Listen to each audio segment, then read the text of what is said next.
Yes sir. ஆமாம், நான் ஆஃபீஸில் தான் இருக்கேன். ஆமாம், அவனை தான் இன்ட்ராகேட் பண்ண போயிட்டுருக்கேன். தெரியும் சார், அவன் ஒன்றும் கிரிமினல் இல்லை. கிரிமினல்னு எவனோ நெத்தியில் ஒட்டிக்கிட்டு பொறுக்கிறது இல்லைல்ல. நிலைமை, சூழ்நிலை, பேராசை அதான் ஒரு கிரிமினலை உருவாக்குது. பார்க்கலாம் இவனை யார் கிரிமினலாக மாற்றினது.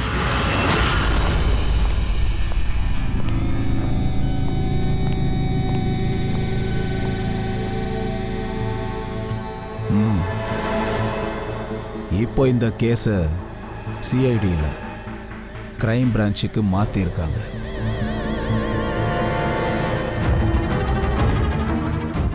ஏதாவது விளக்கம் சொல்லணும்னு நினைக்கிறியா?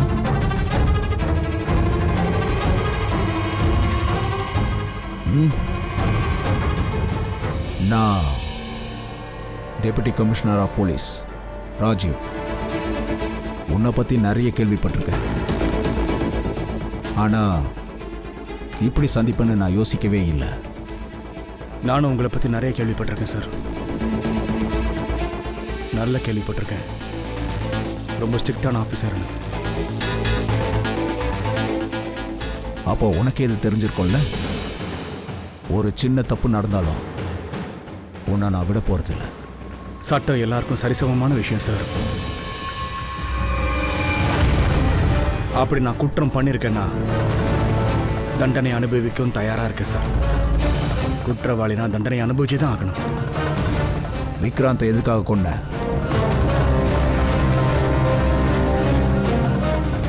அவனை கொலை பண்ணுன்ற மோட்டிவோட நான் பண்ணல சார்.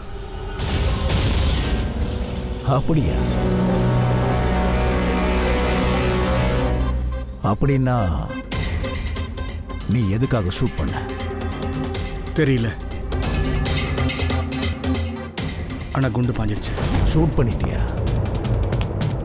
ஷூட் பண்ணிட்டேன்னா ட்ரிகர் மேல விரல வச்சு ட்ரிகரை நீ தானே அழுத்துன? நான் பயமுறுத்திக்கிட்டு இருந்தேன் சார், அவ்வளோதான். பயமுறுத்துனியா? நீ அங்க என்ன பண்றதுக்காக போன? கோர்ட்டுக்கு போலீஸ் அவனை கூட்டிட்டு போனாங்க. சார் அங்க கொலைக்கான காரணத்தை தெரிஞ்சுக்கிறதுக்காக தான் சார் நானும் விக்ராந்தும் சந்திக்க வேண்டியதா போச்சு சார். பல தடவை அவன் என்கிட்ட இருந்து மிஸ் ஆகி போயிட்டே இருந்தான் சார். ஜஸ்ட் மிஸ்ல அவனை விட்டுருவேன். எத்தனை தடவை முயற்சி பண்ணியிருக்கேன். ஆனால் அன்னைக்கு எப்படியாவது பிடிச்சிடணும்னு முடிவு பண்ணேன்.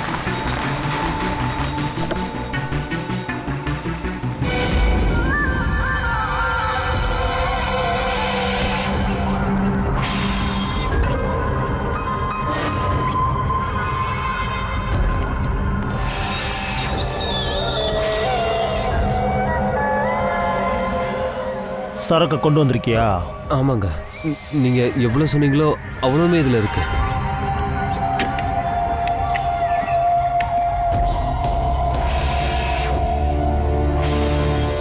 குட். அடுத்த கன்சைன்மெண்ட் அடுத்த மாசம் 5ஆம் தேதி. சார் பணம் வண்டியில் இருக்கு.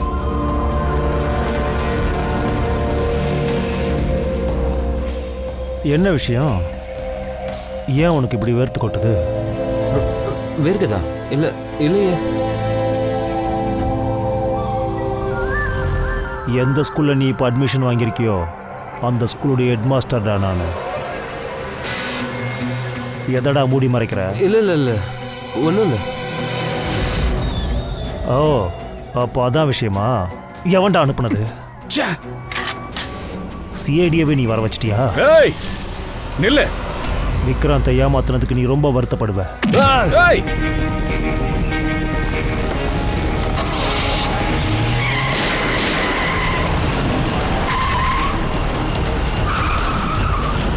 அந்த மாதிரி இந்த தடவையும் நீ அவனை பிடிக்க போயிருக்க. ஆமா, ஆனா எப்பவும் போல இந்த முறை கூட விக்ராந்துக்கு ஜெயிலுக்குள்ள போறதுக்கு விதி இல்லைன்னு நினைக்கிறேன். கேவலமான குற்றவாளி விக்ராந்த் கவர்மெண்ட்டுக்கு அப்ரூவரா மாறுறதுக்கு முடிவே பண்ணிட்டாரு. விக்ராந்துக்கு எதிராக கோர்ட்ல எல்லா எவிடன்ஸையும் கொடுப்பாரு. அதுக்கு பதிலா கோர்ட் அவருடைய தண்டனையை பல வருஷங்களுக்கு குறைச்சிரும். பாத்தியா, இந்த குற்றவாளிகளை பிடிக்கிறதுக்கு ராத்திரி பகல நம்ம சுத்திக்கிட்டு இருக்கோம், ரத்தம் சிந்தி உழைச்சிக்கிட்டு இருக்கோம். ஆனா ஏதோ ஒரு காரணத்தை சொல்லி இவனுங்களை அப்படியே விட்டுறாங்க. பத்தியா, அது கோர்ட்டை தப்பு சொல்லாத மச்சான். எப்படி பார்த்தாலும் மகரந்துக்கு எதிராக அவங்ககிட்ட எந்த ஒரு எவிடன்ஸும் கிடையாது. நம்மளோட வேலை குற்றவாளி பிடிக்கிறது மட்டும்தான். தண்டனை கொடுக்கறது நம்ம வேலை இல்லை மச்சான். என்னடா பேசுற? அப்ப இவங்களை விட்டுறது சரின்னு சொல்றியா? அது சரியில்லை தான். ஆனா இந்த விஷயத்துல நம்ம என்ன பண்ண முடியும்?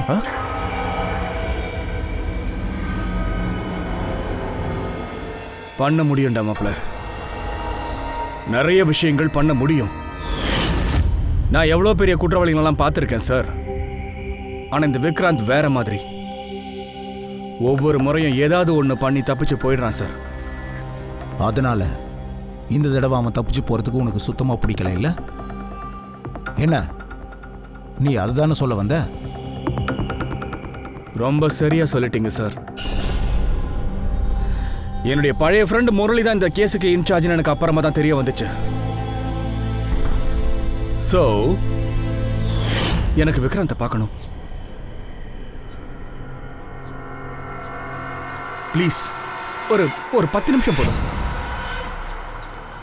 அபிஜித், அது உனக்கு நல்லாவே தெரியாது நடக்காத காரியம்னு. நீ சொல்றது எந்தவித புரோட்டோகால்லையும் ஒத்தே போகாத. நான் அவனுக்கு பர்மிஷன் தர முடியாது. பர்மிஷன்? என்ன பழசெல்லாம் மறந்துட்டியா? BCom second year student.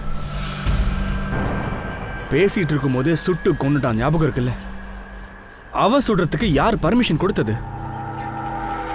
இன்னொரு கேஸ், அந்த 80 வயசு பாட்டி கண்ணு தெரியாத அவங்கள கைய காலை வெட்டி கொடூரமா கொன்னா. ஒரு 8 வயசு குழந்தைய என்ன பண்ணான்னு எனக்கு அவனோட ஃபுல்லி கேஸ் ஹிஸ்டரி நல்லாவே தெரியும். அப்ப எந்த ஜெயிலையும் அவன் 15 டேஸ்க்கு மேல இருந்தது இல்லைன்ற விஷயமும் தெரியும் இல்லடா உனக்கு? இங்க பார், நான் அவனை கண்டிப்பா சந்திச்சே ஆகணும். ஒரு பொண்ணு கடத்தப்பட்டிருக்கா, போய் 2 மாசம் ஆச்சு, என்ன ஆச்சுன்னு தெரியல. ஆனா அந்த விக்ராந்துக்கு தெரியும் அவன் எங்க இருக்கான்னு. இதுல அந்த பொண்ணோட வாழ்க்கையை அடங்கி இருக்கு. அது என் கையில இருக்க, நான் காப்பாத்தணும். சரி, ஆனா வெறும் 10 நிமிஷம் மட்டும்தான். அப்படி நீ விக்ராந்த் கிட்ட போன அப்படிதானே? ஆனா அந்த நேரத்தில் நீ பொண்ணை பத்தி கேட்டு தெரிஞ்சுக்க தானே போன. அதுக்கப்புறம் என்னாச்சு? சார், நான் அந்த பொண்ணை பத்தி முழுசா தெரிஞ்சுக்கிறதுக்காக தான் சார் போனேன். ஆனா உனக்கு 5 நிமிஷம் டைம் கொடுக்குறேன். ஒழுங்கு மரியாதையை யோசிச்சு என் கேள்விக்கு பதில் சொல்றேன். ஆர்சு எங்க? ஆர்சுவா? எந்த ஆர்சு? யாருடைய ஆர்சு? எனக்கு எந்த ஆர்சுவையும் தெரியாது. டேய், நீ கிட்னாப் பண்ணி வச்சிருக்கியா? அந்த பொண்ணு தான் கேட்குறேன். ஓ சாரி, மறந்தே போயிட்டேன்.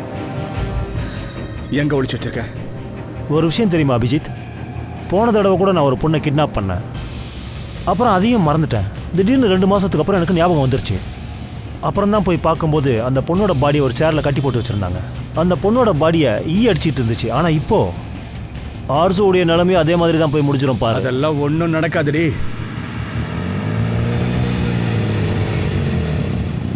எங்கடா அந்த பொண்ணு? ஆமாம், ஞாபகம் வந்துருச்சு. என் பாக்கெட்டில் இருக்கா, வந்து எடுத்துகிட்டு போ பார்க்கலாம்.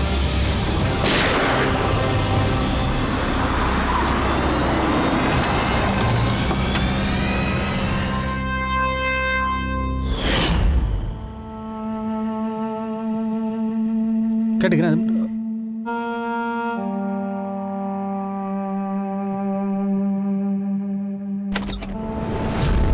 Oh my God! Oh God!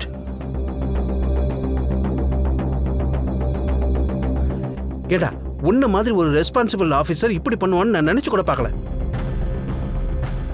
இவன் உன்னோட கஸ்டடியில் தானே இருந்தான், அப்புறம் எப்படி இந்த மாதிரி? ஹவ்? தப்பு பண்ணது முரளி இல்ல சார்,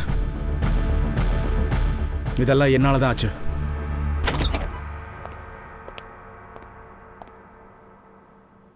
வாவ் வாவ், பாத்தீங்களா ஏசிபி சார், நீங்க பல தடவை ரொம்ப பெருமையா பேசியிருக்கீங்கல்ல. ஆனா உங்க வரலாற்றில் முதல் முறையா ஒரு சிஐடி ஆபீசருடைய கையால ஒரு கொலை நடந்திருக்கு, அதுவும் கவர்மெண்ட் அப்ரூவலோட. உங்களுக்கு என்ன கேட்கணும்னு தோணுதோ என்கிட்ட கேளுங்க. குற்றம் பண்ணியிருக்கிறதுனா உங்ககிட்ட இல்ல, உங்க ஏசிபி சார் கிட்ட தான் நான் பேசிக்கிட்டு இருக்கேன். இன்னைக்கு நடந்த விஷயத்தால சிஇடியோட மூக்கு உடைஞ்சிருக்கு. கடைசியா அதோட பொறுப்பு உங்க தலைமையில தான் வந்திருக்கு ஏசிபி சார். அதனால நான் உங்ககிட்ட மட்டும்தான் பேசுவேன்.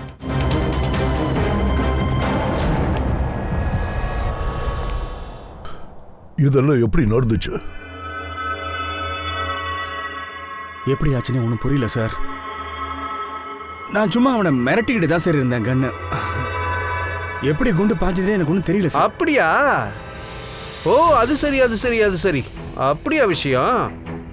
அப்ப நீ சும்மா கன் எடுத்து காட்டி மிரட்டின, ஆனா கன்னு அது தானா வெடிச்சிடுச்சு. நீ சிஐடி ஆபீசரா இல்ல நடிகனாப்பா? ஐ மீன் அமைச்சர் ஷூட்டராப்பா? நான் முத கேள்வி, நீ எதுக்காக அந்த இடத்துக்கு போன? சட்டம் தான் அதோட வேலையை பார்க்குதுல்ல.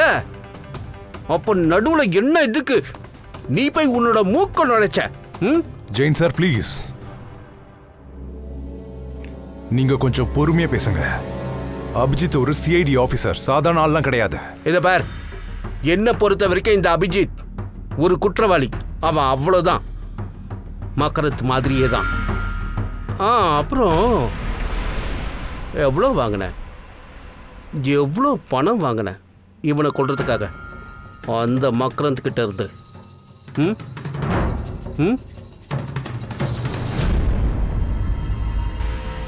நீ ஒரு வக்கீலா இல்லாம இருந்து நானும் ஒரு சிஐடி ஆபீசரா இல்லாம இருந்திருந்தா இந்த நேரத்தில் உனக்கு என்ன பதில் கொடுத்திருப்பேன்னு உனக்கே தெரியும். ஓ ரியலி? பாத்தீங்களா? பாருங்க பாருங்க, நல்லா பாருங்க. ஏசிபி பிரஜுமன் பாருங்க, எவ்வளவு திமிரு தெனாவட்டா பேசுறான் பாருங்க.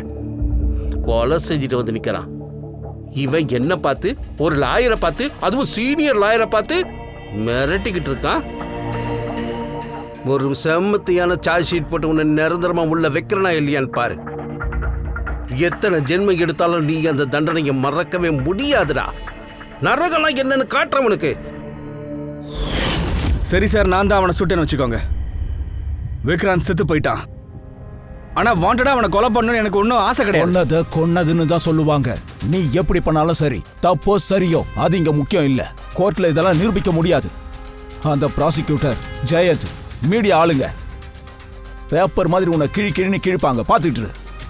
கான்சிக்வன்சஸ் ஃபேஸ் பண்றதுக்கு நான் தயாரா இருக்கேன் சார்.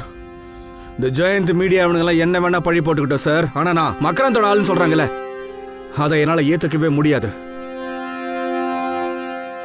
அபிஜித், அப்படின்னா உன்னை எவனாலையும் காப்பாற்ற முடியாது.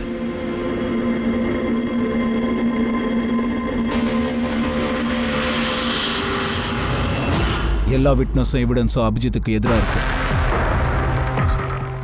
ஆனா இதுக்கு வேற எந்த வழியும் இல்லையா சார்? என்ன வழி இருக்கும் தயா? அபிஜித்தே தான் குற்றத்தை ஒத்துக்கிட்டான். அவன் தான் சுட்டன்னு சொல்றான்.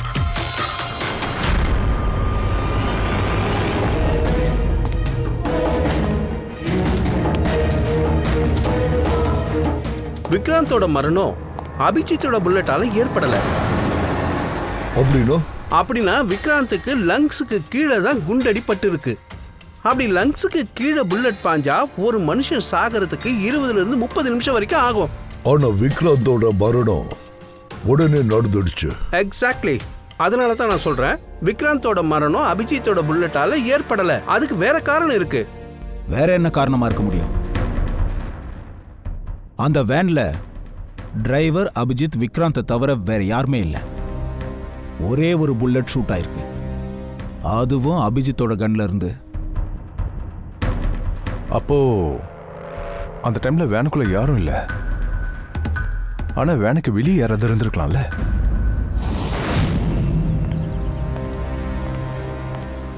அபிஜித், அந்த நேரத்தில் வண்டிக்கு வெளியே யாராவது இருந்தாங்களா? யாராவது ஷூட் பண்ணாங்களா? இல்ல, ஆக்சுவலி ஒன்றும் தெரியல.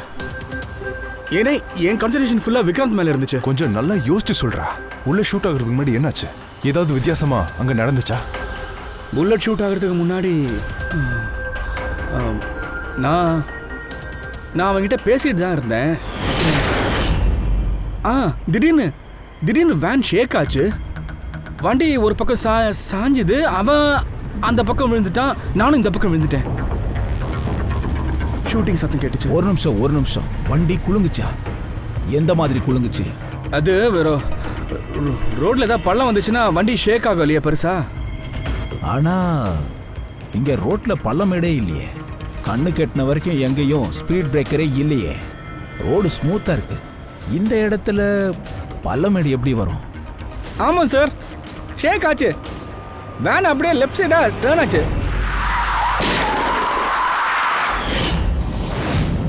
ஸ்டேரிங் தானா வலது பக்கம் திரும்பிச்சா? ஆமாம் சார். அது எப்படி நடக்கும் சார்? வேனை எப்படி கண்ட்ரோல் பண்றதுன்னு தெரியல சார். அதுக்கப்புறம் ஷூட்டிங் சத்தம் கேட்டுச்சு, வேன் திரும்பிடுச்சு. ஒன்றும் புரியல.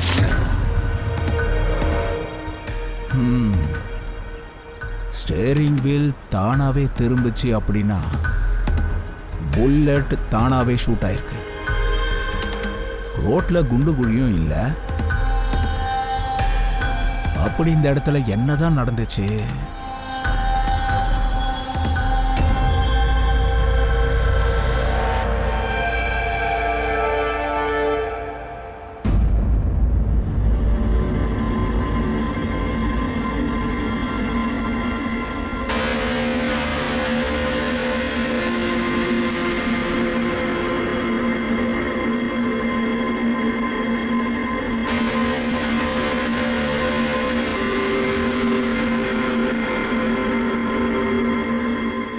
கொஞ்சம் பாஸ் பண்ணு. அங்க பாத்தியா, அங்க சம்பவம் நடக்கும்போது அந்த எஸ்யூவி பிளாக் கலர் அந்த வேனை கடந்து கிராஸ் பண்ணி போயிருக்கு. அதாவது சார், விக்ராந்தோட கொலைகாரன் அந்த வண்டிக்குள்ள இருந்திருப்பானா? அப்படி கூட இருக்கலாம் சார். அந்த வண்டி எங்கேயும் நிக்கலையே சார், அது ஸ்ட்ரைட்டா போயிட்டே இருந்துச்சுல்ல. அப்புறம் இன்னொரு புல்லட் ஷூட் சத்தம் கேட்கவே இல்லையே சார். அப்புறம் இதுல இன்னொரு விஷயத்தை நோட்டீஸ் பண்ணீங்களா? 11:17 அந்த எஸ்யூவி பிளாக் கலர் வேனை கடந்து போயிருக்கு. எக்ஸாக்ட்லி 11:17 தான் விக்ராந்தோட வாட்சும் நின்னு போயிருக்கு. ஆமா சார், அபிஜித்தோட வாட்ச் கூட 11:17 நின்னு போச்சு. அப்படி 2 வாட்சும் ஒரே நேரத்தில் நின்று போறது, அப்புறம் அந்த காரு கரெக்டா 11:17 அந்த இடத்த கடந்து போனது, இதெல்லாம் கோஇன்சிடென்ட்டா நடக்க வாய்ப்பு? கண்டிப்பா சார், நீங்க ரொம்ப சரியா சொன்னீங்க. அது கோஇன்சிடென்ட்ஸா இருக்க வாய்ப்பே இல்ல. அந்த கருப்பு கலர் எஸ்யூவில கண்டிப்பா ஏதோ ஒரு விஷயம் மறைஞ்சிருக்கு. அதுதான் அபிஜித்தை இன்னசென்ட்னு நிரூபிக்க போகுது. சார், இதுல பார்க்கும்போது அந்த வண்டியோட நம்பர் தெளிவா தெரியல. இந்த இடத்துல இருந்து 5 கிலோமீட்டர் தூரத்துல ஒரு டோல்கேட் இருக்கு. அங்க இருக்க சிசிடிவி ஃபுட்டேஜ்ல இந்த காரோட டீட்டெயில் கிடைக்கலாம்.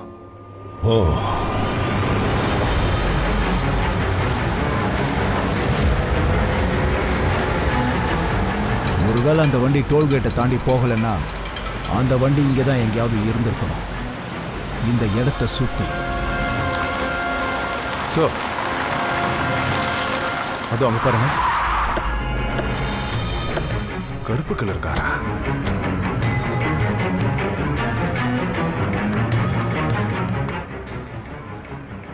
ஃப்ரெடி, முன்னாடி போய் செக் பண்ணு.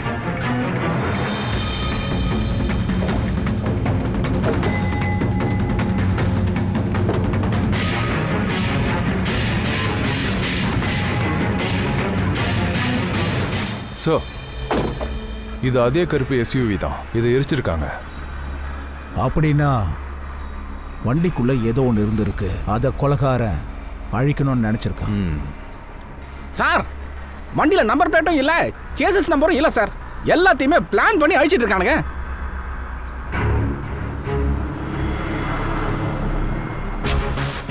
ஓ, ஃப்ரெடி, ஒன்று பண்ணு, அங்க விசாரிச்சு பாரு, யாராவது இங்க பார்த்தாங்களான்ட்டு. ஏ தம்பி, அங்க எரிஞ்சு போய் நிக்கிறதுல ஒரு வண்டி, அதை பத்தி தெரியுமா? இல்லைங்க. சோ, இது பாருங்க, சீட்டுக்கு கீழே ஏதோ ஒரு டிவைஸ் இருந்திருக்கு. எலக்ட்ரிக் டிவைஸா? சொல்லுங்க, அது என்ன டிவைஸ்னு தெரிஞ்சுதா? ஆமாம் பாஸ், என்னன்னு தெரிஞ்சிடுச்சு. ஆனா இது உங்களுக்கு புரிய வைக்கிறதுக்காக ஒரு சின்ன டெமோ காட்டி ஆகணும். இப்போதைக்கு இவர் தான் விக்ராந்த்னு வச்சுக்கோங்களேன். நாம இவனை கொல்ல நினைக்கிறோம், ஆனா யாருமே இவன் கிட்ட போக முடியாது. அப்படி இருக்கும்போது அவனை எப்படி கொல்றது? எப்படி அவனை கொல்றது? ஹலோ சாலோங்கி, அது எங்களுக்கு தெரிஞ்சா நாங்க ஏன் இங்க வரப்போறோம்? ப்ளீஸ் மேலே சொல்லுங்க. சொல்றேன்.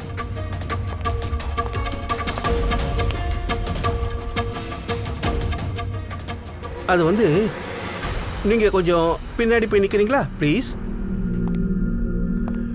இன்னும் தள்ளி போய்.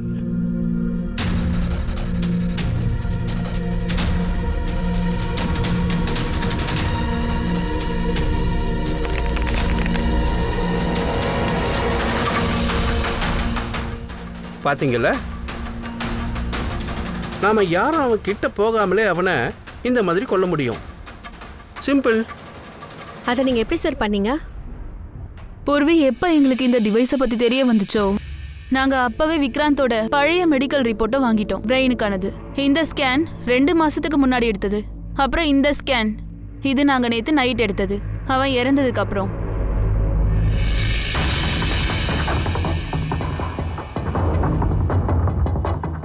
ஏப்பா சோலன்கு, முதல்ல இருக்கிற அந்த ஸ்கேன்ல ஒரு சின்ன சிப் மாதிரி ஏதோ ஒன்னு ஒட்டிட்டு இருக்க. இதோ இங்க அந்த தலையில. அந்த விஷயம் 2 மாசத்துக்கு அப்புறம் எடுத்த ஸ்கேன்ல அது வேற ஒரு இடத்துக்கு ஷிஃப்ட் ஆயிருக்கு. அதாவது மேல இருந்து கீழே வந்திருக்கு. அந்த சின்னதா தெரியுதுல்ல, அது ஒரு ஷார்ப் நெயில் பாஸ். அப்படின்னா புல்லட்டோட ஒரு சின்ன பகுதியா? அப்புறம் அந்த ஷார்ப் நெயில் அங்க இருந்து இந்த பக்கம் ஷிஃப்ட் ஆயிருச்சு. அதனாலதான் விக்ராந்த்க்கு சப்டியூட்டல் எமட்டோமா, அதாவது பிரெயின் ப்ளீடிங் வந்து இறந்துட்டாரு. அப்போ அந்த ஷார்ப்னல் அதோட இடத்துல இருந்து எப்படி நகர்ந்துச்சு? அதுக்கான டிவைஸ் தான் அந்த எரிஞ்சு போன வண்டியில இருந்து நமக்கு கிடைச்சது இல்ல. அப்போ புல்லட்டோட ஒரு பகுதியை மூவ் பண்ற ஒரு டிவைஸ் அது? அது புல்லட் இல்ல தயா, அதுக்கு பின்னாடி இன்னும் ஏகப்பட்ட விஷயங்கள் இருக்கு. அதாவது அவனோட கையில இருந்ததுல கை விலங்கு, போலீஸ் வேனோட ஸ்டேரிங் வீல், 2 பேரோட கையில இருந்த வாட்சினுடைய நீடில்ஸ், இன்னும் சொல்ல போனா அபிஜித்தோட கன்னும் கூட. அதாவது இரும்பு பொருட்கள். அங்க எவ்வளவு இரும்பு பொருட்கள் இருந்துச்சோ அது எல்லாமே அசைஞ்சிருக்கு. அதுக்கு காரணம் அந்த டிவைஸா? Exactly pass. இரும்புக்கு ரொம்ப பிடிச்ச காதலன் யாருன்னு கேட்டா மேக்னெட் தான், காந்தம். பாஸ், இது ஒரு மேக்னெட். இதை வச்சுதான் அவனை நான் அடிச்சு தூக்குனேன். அப்படின்னா அந்த எரிஞ்ச வேன்ல கூட ரொம்ப பவர்ஃபுல்லான ஒரு மேக்னெட் இருந்துச்சு. அதனால தான் டோட்டலா வேன் வந்து வலது பக்கமா திரும்பி இருக்கா. அபிஜித் கையில இருந்த கன் தானே ஷூட் ஆயிருக்கு. அதே மாதிரி விக்ராந்தோட தலையில மாட்டிருந்த அந்த பொருளும் ஷிஃப்ட் ஆயிருக்கு. சார், இந்த அளவுக்கு பிளான் பண்ணி கொண்டு இருக்கானா அவனுக்கு கண்டிப்பா ஷார்ப்னெயில பத்தி கண்டிப்பா தெரிஞ்சிருக்கணும் சார். கண்டிப்பா அவனுக்கு தெரிஞ்சவனா தான் இருக்கணும். மக்ராந்த். மக்ராந்த். அப்படின்னா அபிஜித் சார் இன்னசென்ட்டா? No, not at all. அவசரப்பட்டு யாரும் அந்த முடிவுக்கு வந்துடாதீங்க. எது வரைக்கும் மகரந்துக்கு எதிராக சாலிட் எவிடன்ஸ் கிடைக்கலையோ அது வரைக்கும் சட்டத்தோட பார்வையில் அபிஜித் ஒரு குற்றவாளி. மக்ராந்துக்கு எதிராக எவிடன்ஸ் அவன் கொடுப்பான்ல. ஏன்னா விக்ராந்தோட ரகசியம் அவனுக்கும் தெரிஞ்சிருக்கும்ல. இல்லைன்னா மக்ராந்துக்கு எப்படி தெரிய வரும் விக்ராந்த் எந்த வழியா கோர்ட்டுக்கு போனான்னு?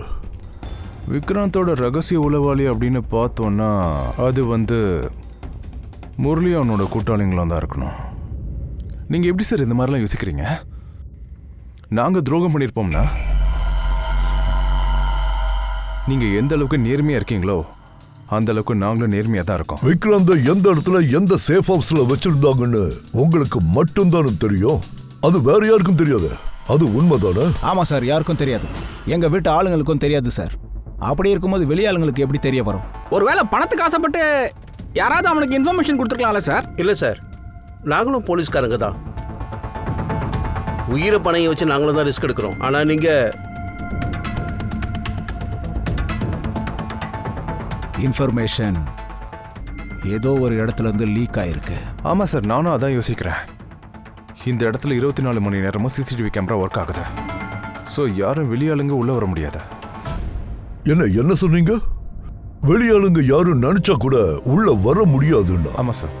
பிரமாதம். அப்ப வெளியாளுங்க யாருமே உள்ள வரலையா? சொல்லுங்க. I am sorry sir. அது ஆக்சுவலி ஜெயின் சார் இங்க வருவாரு.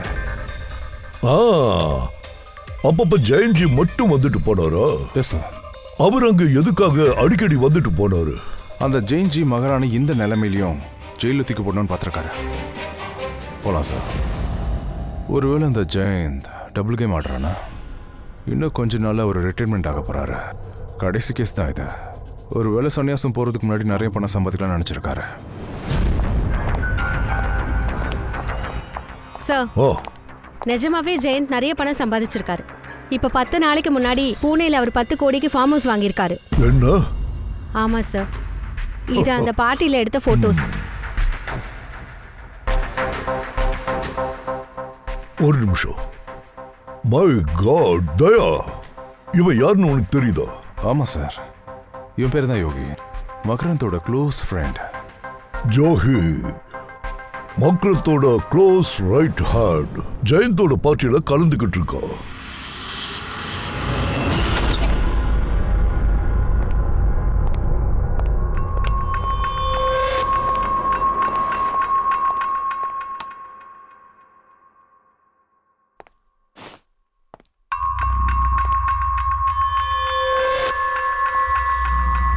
நீயா? நீ எப்படி இங்க வந்த? என் வீட்டுக்குள்ள வந்து உட்கார்ந்துருக்க. எழுந்திரிடா, எழுந்திரு. குற்றவாளிகளை தூக்கி எறியறதுக்காக சில சமயம் அத்துமீறி சில இடங்கள்ல இறங்க வேண்டியதா இருக்கே சார். குற்றவாளியா? குற்றவாளி நானா இல்ல நீயா? நானா?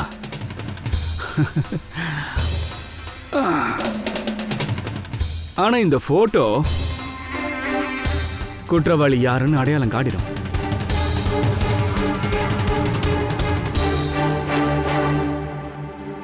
No, I don't know. எனக்கு தெரியல. தெரியாதா? பிரமாதம். எல்லாம் தெரிஞ்சிருந்தோம் ஒன்றும் தெரியாத மாதிரி நடிக்கிறீங்களா சார்? மகரந்தோட காசை வச்சு தானே இந்த ஃபார்ம் ஹவுஸையே வாங்கியிருக்கீங்க. ஆனா அவன் ரைட் ஹேண்ட் ஜோகியே யாருன்னு தெரியாதுன்னு சொல்றீங்களா சார்? What nonsense. யாரு ஜூகி, என்ன ஜூகி? இந்த ஜூகி யோகி எல்லாம் எதுவும் எனக்கு தெரியாது.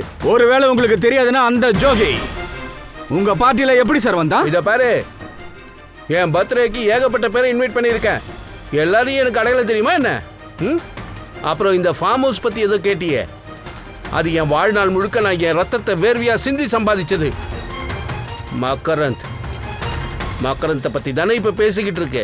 அந்த பார், அந்த பிரீஃபிகஸ்குள்ள அவனுக்கு எதிரான எல்லா சாட்சியங்களும் இருக்கு.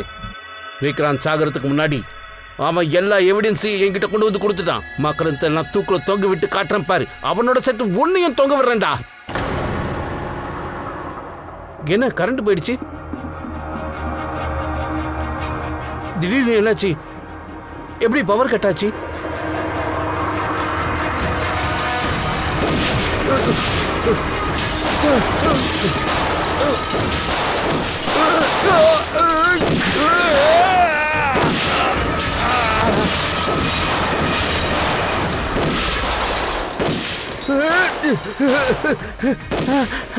அபிஜித், நான் சொல்றத கேளு.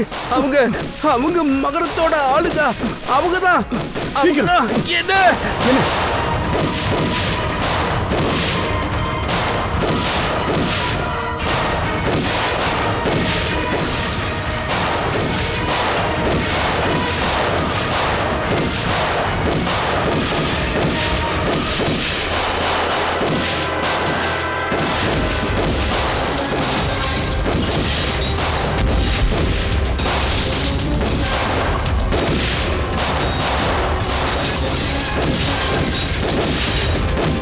நீ ரொம்ப நல்ல காரியம் பண்ண அபிஜித். உண்மையிலேயே நல்ல காரியம் பண்ண. மீடியா முழுக்க உன் பின்னாடியே சுத்திட்டு இருக்காங்க. உனக்கு நேரம் சரியில்லை. ஜெயந்த கொண்டது அபிஜித் தான் சொன்னாலும் சொல்லுவாங்க. சார், அவங்க சொல்லி என்ன சார் ஆக போகுது? உங்களுக்கு தான் எல்லா விஷயமும் தெரியும்ல. சரி, நீ எதுக்கு தேவையில்லாம போன அந்த ஜெயந்த் வீட்டுக்கு?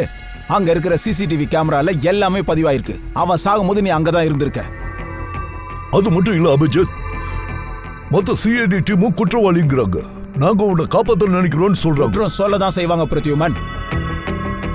ஜெயந்த் மகரந்தனுக்கு எதிராக கோர்ட்ல எவிடன்ஸை பிரசன்ட் பண்ணலான்னு இருந்தேன்.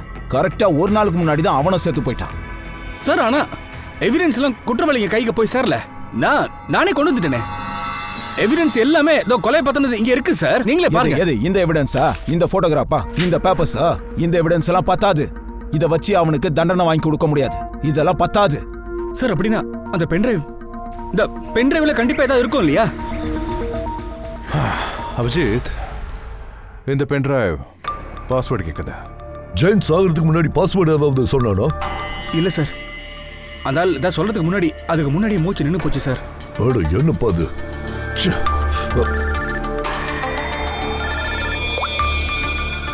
ஹலோ, சொல்லு பூர்வி. அப்படியா? ஓகே ஓகே, பார்த்துக்கிறேன். ஸோ ஜோகிய ஜெயந்தியோட பார்ட்டிக்கு யார் கூட்டிட்டு போனான்னு தெரிஞ்சிச்சு சார். யார் கூட்டிட்டு போனாங்க? ஜெயந்த் சாரோட பிஏ சொன்னாலே.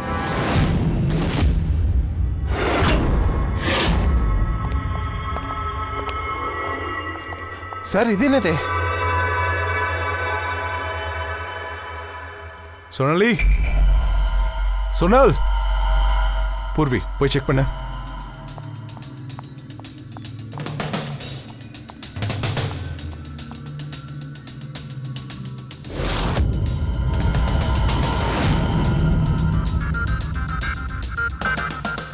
சார், இங்க யாருமே இல்லை சார்.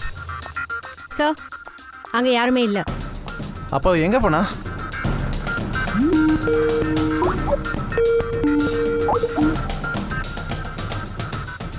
வீடியோ காலா?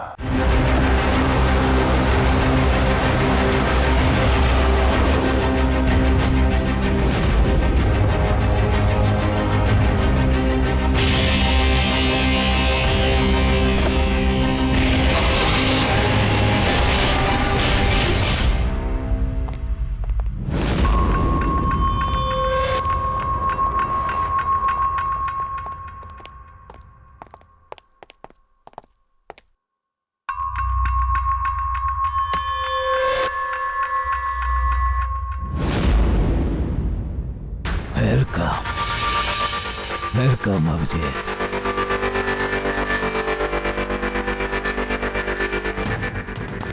மகரந்தோட இந்த அரண்மனைக்கு ஒன்று நான் வரவேற்கிறேன். வெல்கம் அபிஜித்.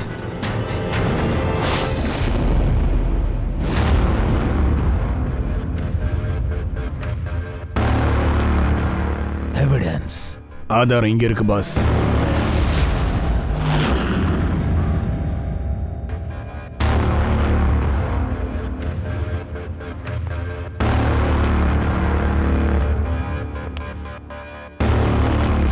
மகரந்த், ஆதாரங்கள் கிடைச்சிடுச்சுல்ல? இப்ப அந்த பொண்ணை விட்டுரு. கண்டிப்பா. எப்படியும் அவ ஏதோ சொல்லுவாங்களே, சாக போறவனோட கடைசி ஆசைய நிறைவேற்றாம விடக்கூடாது. சோனலை கூப்பிட.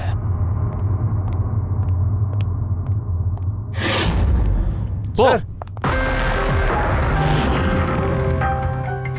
நீங்களா? நீ நல்லா இருக்கலம்மா? ஆமா சார், நான் நல்லா தான் இருக்கேன். நீங்க இருந்து போயிடு. இல்ல சார், ஆனா நீங்க என்ன பத்தி நீ கவலைப்படாத. நீ கிளம்பு, முதல்ல கிளம்பு.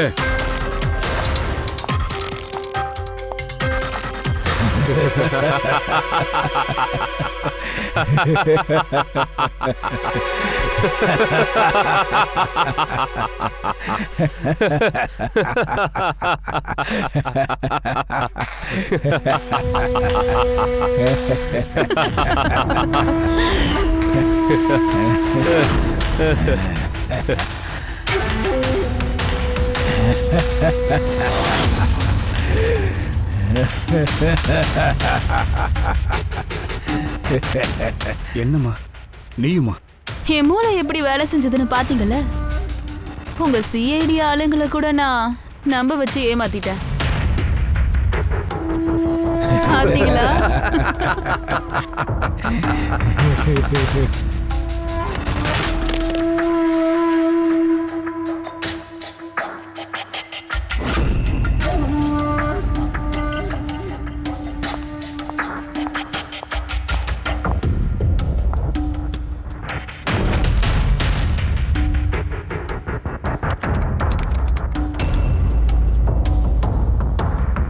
எனக்கு அப்பவே தெரியும் ஜெயந்த் இந்த பாஸ்வேர்ட் தான் வச்சிருப்பான்னு. Makram will strike. So, stop conversation. Now start the operation.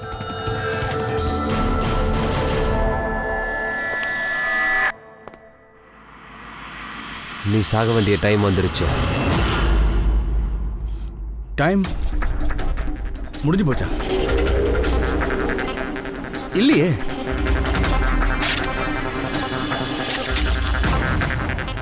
டேய் மொட்டை, மேக்னெட்ரா? என்னடா நினைச்சிட்டீங்க நீங்க? மேக்னெட் ஆயுதமாக்க உங்களுக்கு மட்டும்தான் தெரியுமாடா?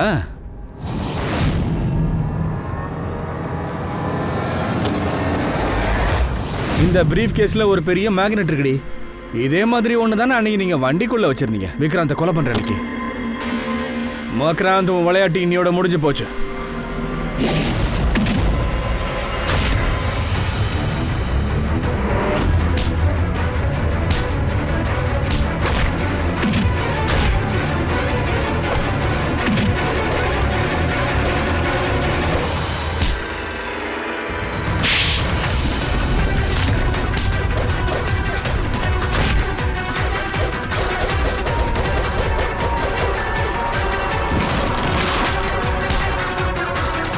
பணத்துக்கு ஆசைப்பட்டு உன் பாஸை ஏமாத்திட்டல?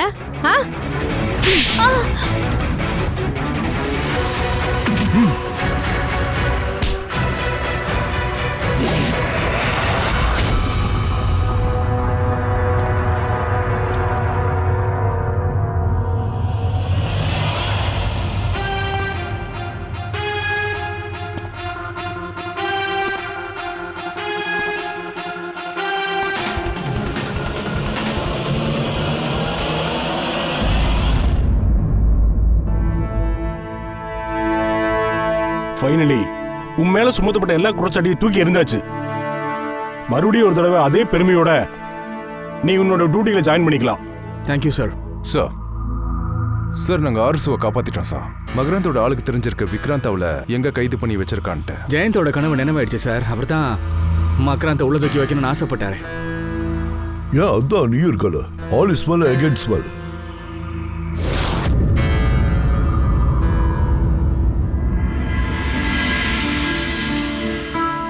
இது உனக்கு சொந்தமானது, நீயே வச்சுக்க.